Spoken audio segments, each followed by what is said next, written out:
भक्ति आंदोलन को समझने में सबसे बड़ी बाधा है पारंपरिक वर्गीकरण और विभाजन। बहुत सारे पारंपरिक और वर्गीकरण और विभाजन, प्रवृत्तिगत विभाजन हमारे पास पहले से मौजूद दिए गए हैं। राम, कृष्ण, सगुण, निर्गुण, प्रेम मार्गी, ज्ञान मार्गी, सूफी धारा, प्रेमाख्यान, बहुत सारे वर्गीकरण हमारे पास पहले से मौजूद। एक अकादमी की मुश्किल भी होती है कि वो सारे इस डिस्कोर्स को, सारे आंदोलन को वर्गीकरण में समझे। ये हमारी मजबूरी है, हम देखते ही हैं, ऐसा करते ही हैं। कभी कभी वर्गीकरण एक आंदोलन की आत्मा को समझने में बहुत बड़ा अवरोध, बहुत बड़ी बाधा बन जाते हैं। ये अंतर बाधाएं चली आ रही। यदि भक्ति आंदोलन को समझना है तो सबसे पहले आपको उसको इन विभाजनों के दायरे से बाहर लाकर समझना पड़ेगा। बहुत मुश्किल हो जाएगा।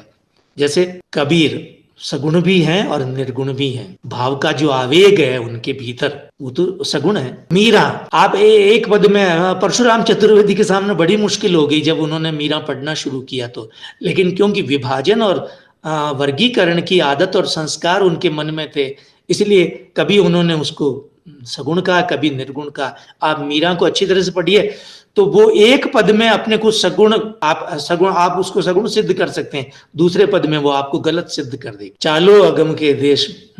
अब आप इस पूरे पद को अच्छी तरह से पढ़ जाइए तो आपको लगेगा कि वो सगुण भी है और निर्गुण भी है। इस सगुण और निर्गुण के विभाजन ने हमारे संत भक्तों को समझने में बड़ी अंतर बाधाएं खड़ी की है। सबसे पहले यदि आपको भक्ति आंदोलन समझना है, इससे बाहर आ जाइए। इस तरह का कोई विभाजन उपलब्ध नहीं। अब कोई विभाजन हमारे यहाँ नहीं है, लोक में भी इस तरह का कोई विभाजन नहीं है। भक्ति आंदोलन की शुरुआत भी इस विभाजन से नहीं हुई। ये अलग बात है। आप कभी कभी यूं सोचेंगे कि कबीर सूर का प्रतिपक्ष है, लेकिन दरअसल ऐसा है नहीं। देखिए, राम और कृष्ण, मीरा की कविता पढ़ जाइए, कबीर की कविता पढ़ जाइए, लोक में इस विभाजन का भी कोई औचित्य नहीं। देवता सभी पूज्य हैं, सभी आराध्य हैं, सभी जगह आप जा सकते हैं। सबसे अधिक जो जोर दिया गया है वो प्रपत्ति पर दिया गया। प्रेम, समर्पण, निष्ठा, ये तीनों चीजें होनी चाहिए। यही एक विशेषता है भक्ति आंदोलन की, जिसमें सबसे अधिक जोर प्रपत्ति पर है। लोक में भी महत्व प्रपत्ति का ही है, बाकी सारे विभाजनों का कोई औचित्य नहीं है। मैं आपको एक बहुत रोचक उदाहरण देता हूं। यदि आप राजस्थान में वल्लभाचार्य की पीठ है नाथद्वारा, वहां जाएं तो आपको बहुत सारी सब्जियां, बहुत सारी महिलाएं बाहर बैठकर सब्जी काटती हुई मिले। भक्ति का ये भी एक रूप है।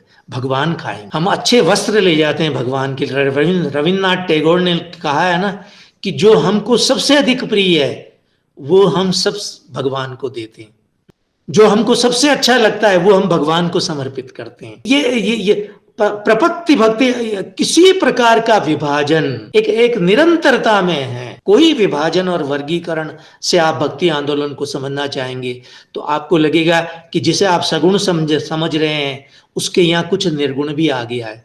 जिसे आप राम भक्त कह रहे हैं उसके यहाँ सगुण, तुलसीदास ने कृष्ण पर लिखा ही है, उनके यहाँ है ही है। किसी प्रकार के सांप्रदायिक विभाजन का भी कोई औचित्य नहीं। बहुत हुआ।